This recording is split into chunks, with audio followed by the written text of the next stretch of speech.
Voltamos com a notícia de frente. Agora a gente volta a conversar ao vivo com o repórter João Fernandes, que vai trazer informações sobre o balanço da Covid-19 aqui em Mato Grosso. Vamos ao vivo com o João Fernandes, então. João, é com você.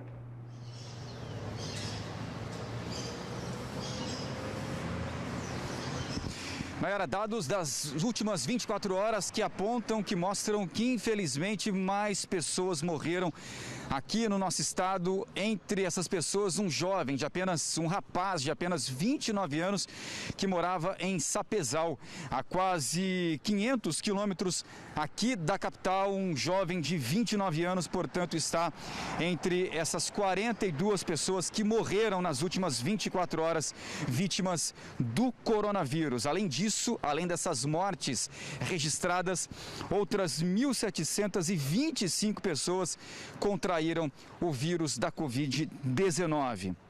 Agora na tela, portanto, os números totais absolutos do coronavírus. Aqui em Mato Grosso, a gente tem até o momento casos confirmados 379.928, mortes registradas até agora 10.327, pacientes recuperados 359.091, internados até agora 1.489, né? Subiu um pouquinho de ontem para hoje, e isolamento 8.964 pessoas, né, sendo acompanhadas em casas por profissionais da saúde.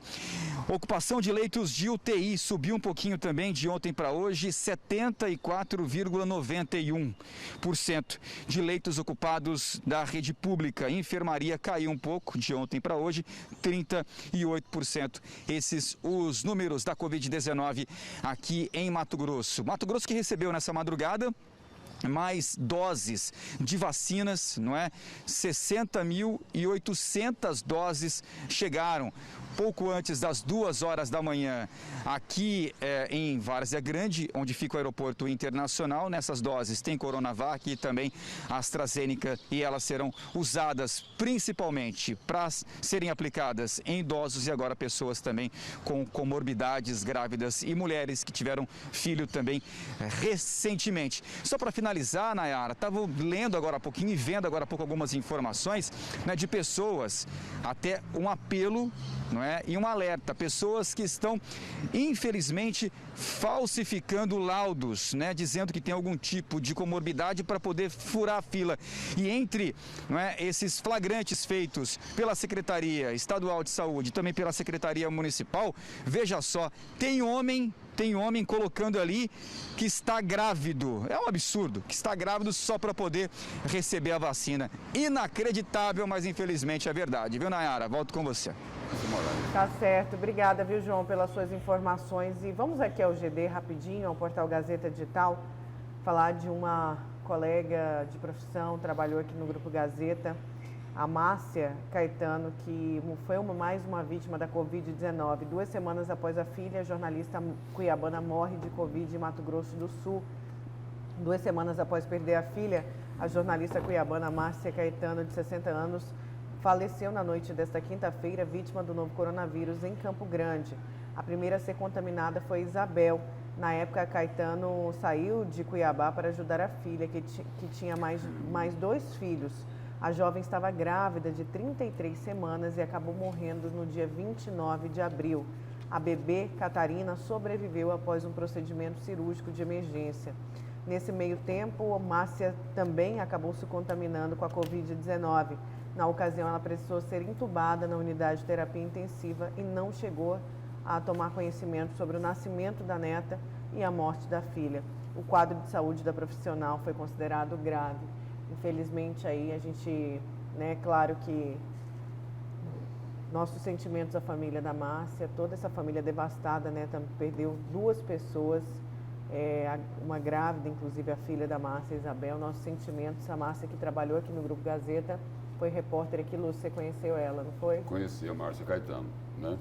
Uma ótima profissional, né? E é mais uma tragédia familiar, né?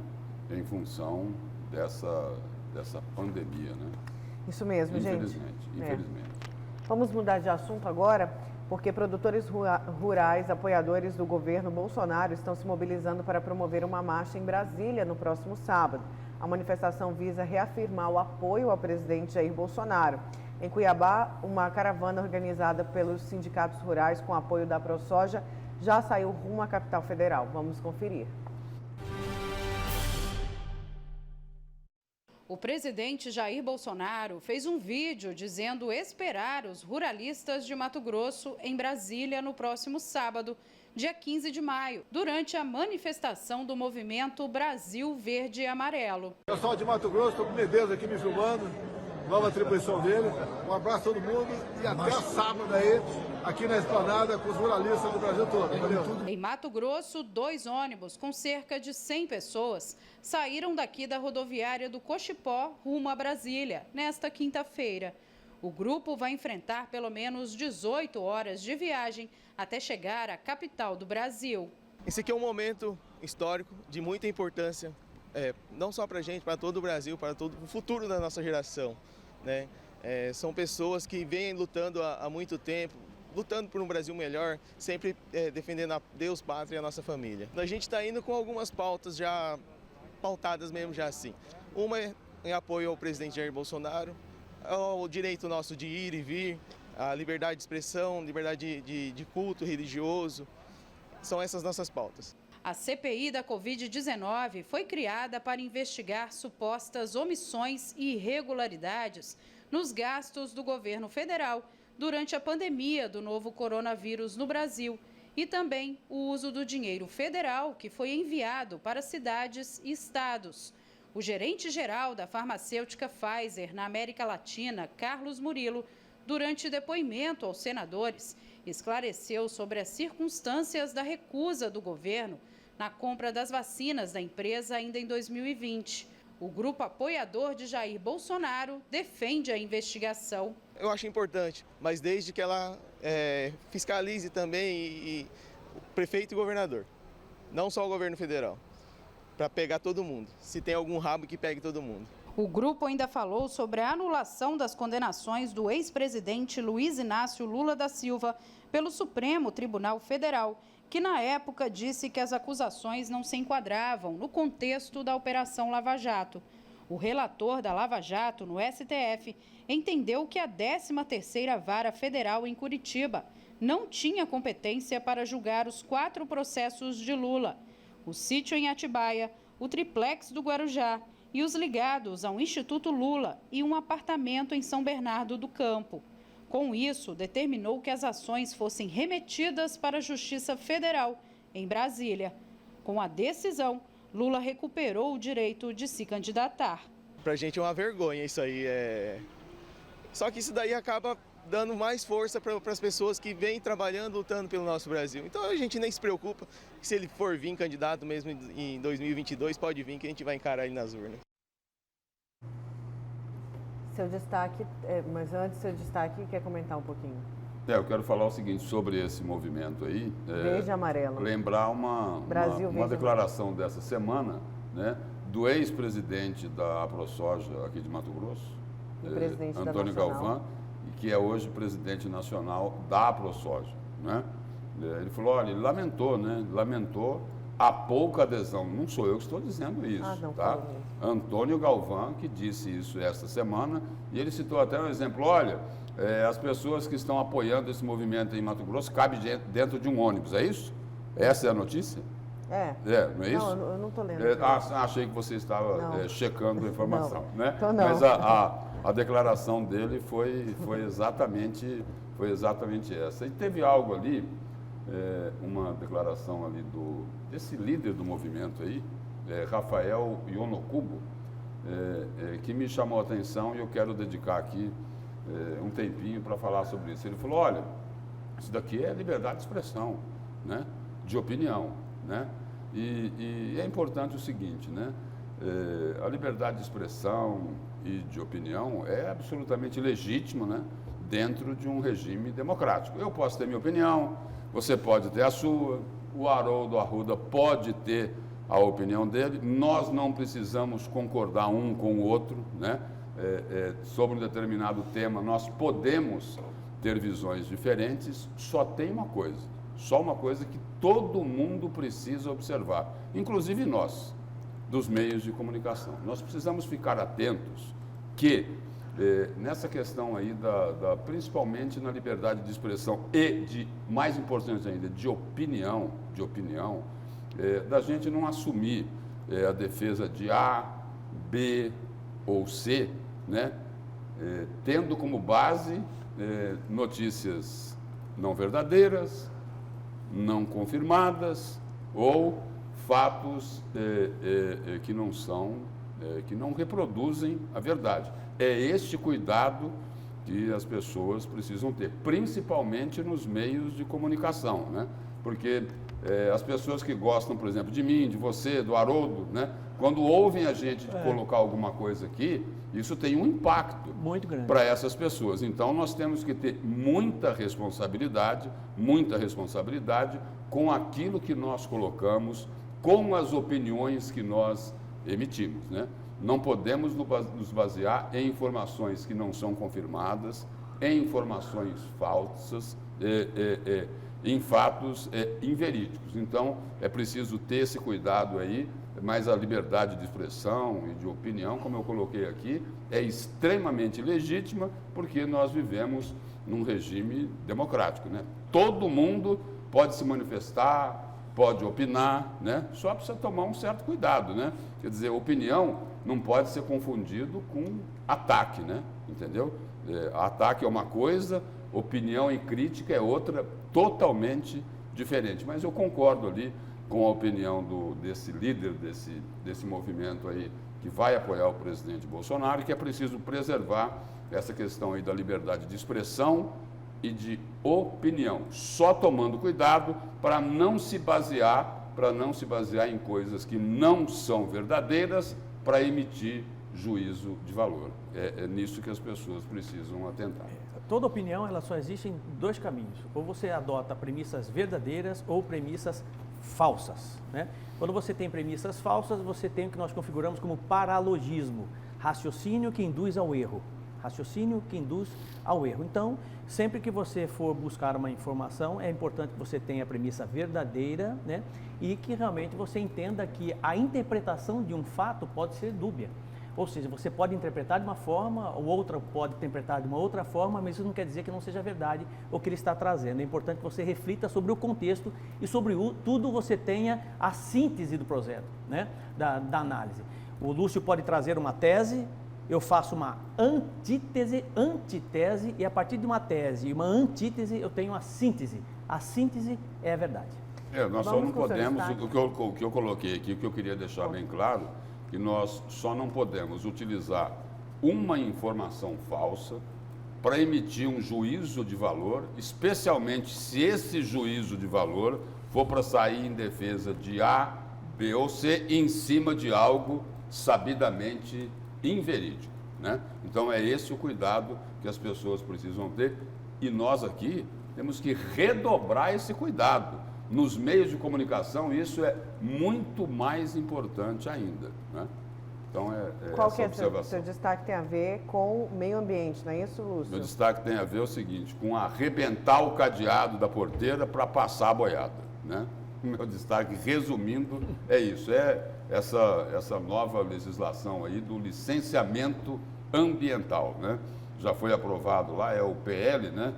O projeto de lei 3729/04, que foi relatado pelo deputado federal aqui de Mato Grosso, Neri Geller, que é ligado ao Centrão e um dos maiores representantes da bancada ruralista lá no Congresso. Ele foi, inclusive, né? Hoje ele é da base de apoio do presidente Jair Bolsonaro. Ele é próximo lá do presidente da Câmara, Arthur Lira. Mas a gente não pode se esquecer que Neri Geller foi, inclusive, ministro da Agricultura no governo da petista Dilma Rousseff. Não é isso? Só para complementar a informação para os telespectadores. E aí o seguinte, tem gente que lembrou disso ontem, né? Quem lembrou disso ontem foi aquela que todo mundo... lá um tempo atrás, né? Aliás, bastante tempo atrás, pouquinho. né? Quem lembrou disso foi a Escrava Isaura, interpretada pela atriz Lucélia Santos. Ela detonou Neri Geller nas redes sociais, aí lembrou lá de uma acusação de que ele recebeu propina lá no Ministério da Agricultura, né? Pelas mãos daqueles anjinhos, né? Hoje estão aí de novo, né? Tocando o barco, tocando a vida, né? O pessoal lá da JBS Friboi, né?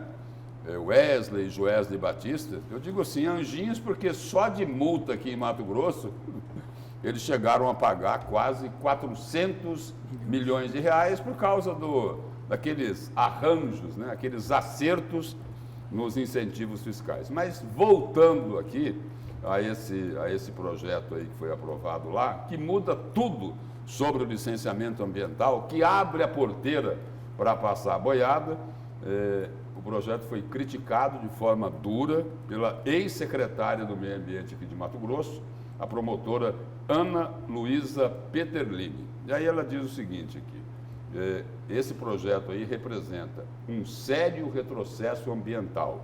Eu acho que o que nós temos hoje é um dos principais instrumentos de política do meio ambiente nacional, é o licenciamento ambiental, que é uma ferramenta que permite a prévia análise das atividades potencialmente poluidoras, e esse projeto de lei fere de morte praticamente o licenciamento, já que ele isenta uma série de atividades e cria uma modalidade de licenciamento de adesão e compromisso, que é praticamente um autolicenciamento. Aí o Haroldo Arruda tem a propriedade dele lá, a Nayara tem a propriedade dela, aí eles resolvem fazer lá uma usina hidrelétrica. É o seguinte, aí não precisa de fiscalizar não, não tem que fiscalizar nada. Aí você pega lá o papel, coloca, olha, vou fazer isso, vou fazer aquilo e tal, pronto. Ele entrega lá no órgão ambiental e acabou. Não tem nenhuma fiscalização. Ele pode pegar lá uma estrada que passa ali pela propriedade dele e fazer o que ele bem entender nessa estrada. Não precisa mais de ter o licenciamento ambiental. É tudo que os latifundiários, né? Os barões, os tubarões, né? Essas pessoas que têm áreas enormes, né? Vai ter investimento de 120 bilhões de reais. Mas e aí? E o meio ambiente, como é que fica? E o desenvolvimento sustentável, tão importante para a nossa economia? E o mercado internacional? Já ameaçaram, falaram, olha, vocês olhem muito bem como que vocês vão produzir, porque dependendo da forma como vocês vão produzir, os seus produtos serão boicotados aqui. Pois é. E aí, aquele que se faz hoje, né, para ajudar os barões do campo, pode, de repente, vir em prejuízo nessas mesmas pessoas. Só que pode não passar nada desse tipo. Por quê? Porque quem é mais prejudicado com o mercado internacional? As trades. E elas são as que têm mais dinheiro e têm mais um poderio político também. Então, a pressão das trades vai ser muito grande. Não só as trades, né? Porque é o seguinte, os grandes produtores, né? Os grandes que andam na produtores, linha, que corresponde a 80%. Os grandes produtores, eles dependem também do mercado internacional. Sim. Porque o valor daquilo que ele produz, entendeu? O preço do que ele vende, se está melhor, é porque tem mercado lá fora, né? Porque a trade vai lá, compra isso, né? E manda para fora, né? Então, aí a promotora do meio ambiente aqui, ela lamentou o seguinte, lamentou a falta de diálogo por parte do deputado. É lógico. Eles mudaram até o regimento da Câmara Federal, para aprovar isso daqui, a toque de caixa, sem discussão nenhuma, né? A oposição, que é a minoria, patrolaram a oposição, né? Aí a promotora diz o seguinte, ele esqueceu de trazer para o debate público com a sociedade, porque existem os interesses ambientais que acho que foram deixados de lado. E, infelizmente, isso acaba criando e incentivando ainda mais essa dicotomia que existe entre economia e meio ambiente. O desenvolvimento sustentável que eu acabei de falar aqui, né? Entre desenvolvimento e a questão ambiental. Então, conclui aqui a promotora, é triste você ver que a gente não consegue caminhar juntos em prol de um desenvolvimento sustentável, né? Então é nisso que as pessoas deveriam pensar. Mas esse projeto aqui da mudança aqui do licenciamento ambiental não é feito para os pequenos, né? Ele é feito para os grandes, né? Para os grandes latifundiários, aqueles que possuem imensas propriedades, né? Que querem interferir em relação ao meio ambiente, mas não querem ter projeto para isso. Não querem fiscalização. Aí quem defende o projeto fala, não, isso daí é para acabar com a burocracia cega. Conversa fiada. Não é para acabar com a burocracia. Tem burocracia? Tudo bem, tem que diminuir a burocracia. Mas esse projeto aqui, ele não visa isso não. Ele não visa isso não. Isso daqui é para fugir da fiscalização, que é o que os grandes proprietários reclamam. Eles não querem ser fiscalizados. E aí? Lembra-se há pouco tempo atrás o que aconteceu aqui na região de Sinop, com a usina hidrelétrica lá de Sinop? Milhares e milhares de peixes foram mortos, por quê? Porque não fizeram o trabalho que teriam que fazer. Inundaram uma área imensa e teriam que retirar toda a vegetação. Não retiraram. Para quê? Para economizar. O resultado? Milhares, toneladas de peixes foram mortas, né? Por conta dessa irresponsabilidade. A gente não pode esquecer. E é isso o seguinte, e esse é o objetivo central desse projeto. Mas a gente não pode esquecer... Ou seja, só para concluir aqui, Nayara, o objetivo central desse projeto é para fazer o que o senhor Ricardo Salles, ministro do Meio Ambiente, falou lá naquela reunião polêmica, olha, vamos aproveitar e passar a boiada. Aí eles arrebentaram o cadeado da porteira para a boiada passar inteirinha. Tudo bem. Sem pedir licença. Mas depois dessa reunião polêmica, aliás, quase um ano depois, tem um compromisso aí do governo federal na cúpula do clima, que aconteceu recentemente, de combater o desmatamento, de cuidar do meio ambiente. Tem compromisso aqui do governo do estado de Mato Grosso, que disse que estava investindo fortemente em tecnologia, pedindo inclusive o dinheiro lá da Operação Lava Jato, que não foi usado no combate à pandemia, para ser usado para combater o desmatamento aqui no estado de Mato Grosso. Tá bom, papel aceita tudo. Papel aceita tudo. A gente só relembrar. Aí um outro dado, né, Yara? Um outro dado corretíssimo que você falou. Prometeram, né? Vão investir recursos para proteger o meio ambiente, estamos de olho, né? Tem satélite, tem isso, tem aquilo. Tá bom. Março e abril, na região amazônica, bateu recorde no desmatamento em relação a 10 anos atrás, nos últimos 10 anos. Março e abril foi dessa forma. E aí? Estão fiscalizando? Estão cuidando do meio ambiente? Estão evitando o desmatamento? Conversa fiada. Conversa fiada. Não estão fazendo isso. E aí é o seguinte, é por não tratar a preservação ambiental como deveria ser tratada, que os países que têm interesse nessa preservação cortaram os recursos. Bilhões de reais. Bilhões de reais. Tudo bem, eles já destruíram as florestas deles? Ok, destruíram as florestas deles. Agora, e aí? Porque eles fizeram errado, a gente vai seguir o mesmo caminho? Não justifica. Não justifica. Não justifica, mas também não justifica interpelação ou de certa forma, tentar se envolver com as políticas ambientais do Brasil, cada qual no seu país, cada qual com as suas responsabilidades e consequêncincias, né? Mas o dinheiro é deles, eles vão ver se eles querem. Não dá para o presidente da França, Macron, vir falar aqui de meio ambiente se ele já destruiu todo o ecossistema dele. Não dá para falar, não é referência. França não é referência, Estados Unidos não é referência. Você quer falar de referência, vamos falar de Noruega, vamos falar de Finlândia, vamos falar de outros países, né? Agora, eu acho que não é por conta de você acabar com burocracia, você vai destruir o meio ambiente. Não é, o caminho não é esse. O Brasil tem políticas de sustentabilidade, de meio ambiente, isso é importante, nós raciocinarmos sobre isso. Eu concordo com você em todos os pontos que você levantou, até porque vai na contramão do mundo, a preocupação é exatamente essa, de sustentabilidade. Tanto é que a cúpula dos líderes deixou bem claro um acordo internacional nesse sentido. Todos os países que participaram assinaram esse documento e o Brasil não pode se comportar de forma diferente. Certo, agora 7h06, vamos para mais um intervalo. Na volta tem mais a notícia de frente, não saia daí. Vamos com imagens do trânsito. O trânsito já começa a ficar mais movimentado. Agora no viaduto Walter Rabelo, você tem aí as imagens. A gente já volta com a notícia de frente.